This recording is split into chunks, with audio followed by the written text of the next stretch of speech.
बिस्मिल्लाहिर्रहमानिर्रहीम। अस्सलाम वालेकुम नाज़रीन, मैं हूं सजबीन और आप देख रहे हैं मेरा यूट्यूब चैनल। नाज़रीन, आज मैं आपसे बात करूंगी हालिया पेश होने वाले अफसोसनाक वाक़ये के बारे में, जो कि इराक के शहर मोसल के कस्बे क्रोकोश में हैथम नामी शादी हॉल में पेश आया। इस शादी की तकरीब में तकरीबन 1100 से जायद अफराद ने शिरकत की, जिसमें बूढ़े बच्चे जवान सब शामिल थे।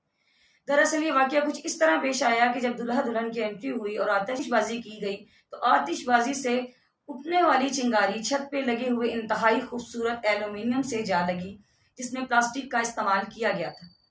इस चिंगारी के लगते ही एल्यूमिनियम शोलों की शक्ल अख्तियार कर गया और लोगों के ऊपर गिरना शुरू हो गया, क्योंकि शादी ब्याह में खवातीन ज्यादातर रेशमी कपड़े, वेलवेट के कपड़ों का इंतखाब करती हैं, तो जलते हुए प्लास्टिक के गिरने से उनके कपड़े उनके जिस्मों के साथ चिपक गए और क्योंकि पूरी बिजली की वायरिंग स्पार्क हो गई थी, इस वजह से अंधेरा हो जाने के बायस लोगों को कुछ नजर नहीं आ रहा था, क्योंकि शादी हॉल हमेशा चारों तरफ से बंद होता है।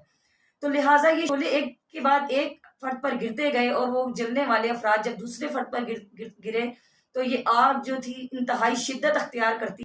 इस अफसोसनाक वाकये में 100 से जायद अफराद की जान चली गई और 150 से जायद शदीद जख्मी हुए।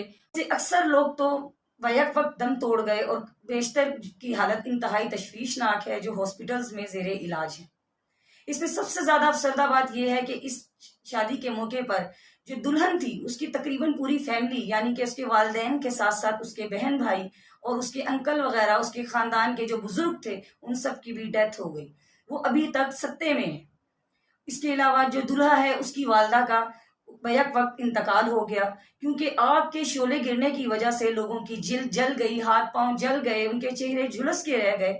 अक्सर तो वफात पा गए और अक्सर के जनाजे आज भी इराक में हर दिन उठाए जा रहे हैं। इराक की पूरी अवाम इस वक्त सोग मना रही है और काले कपड़े पहने हुए है। इराक की अवाम ने एहतजाज करते हुए हुकूमत से यह मुतालबा किया है कि इंतजामी निज़ाम पर मजीद ध्यान दिया जाए, ताकि दोबारा इस किस्म के वाकयात कभी पेश ना आए।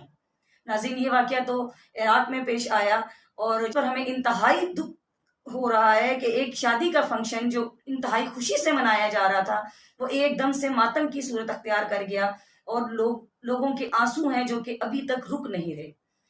हमारे पाकिस्तान में भी इस तरह होता है कि जब शादी ब्याह के फंक्शंस होते हैं तो लोग जो हैं आतिशबाजी करते हैं। इन्होंने रेशमी कपड़े पहने होते हैं और इस चीज का ख्याल नहीं किया जाता। हमेशा फायरिंग करते हैं, आतिशबाजी करते हैं और अक्सर औकात ऐसा होता है कि उस फायरिंग से कई जाने चली जाती हैं। हुकूमत को भी इस बात पर जो है ध्यान देना होगा कि शादी ब्याह की रस्मात में इन फजूल किस्म की जो रस्में खुद से बनाई जा रही हैं, शोबाजी की जा रही है, इसको खत्म किया जाए, क्योंकि हमारे इस्लाम में शादी निकाह को एक इंतहाई सादगी से करने का हुक्म दिया गया है।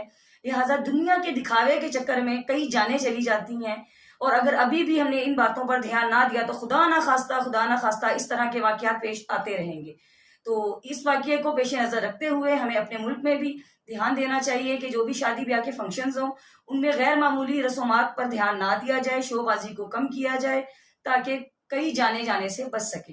अगर आपको मेरी वीडियो पसंद आई हो तो मेरे कमेंट बॉक्स में मुझे अपनी राय जरूर दें। इंशाल्लाह मेरी आपसे दोबारा मुलाकात होगी एक नई सोच और एक नई पैगाम के साथ। अल्लाह हाफिज।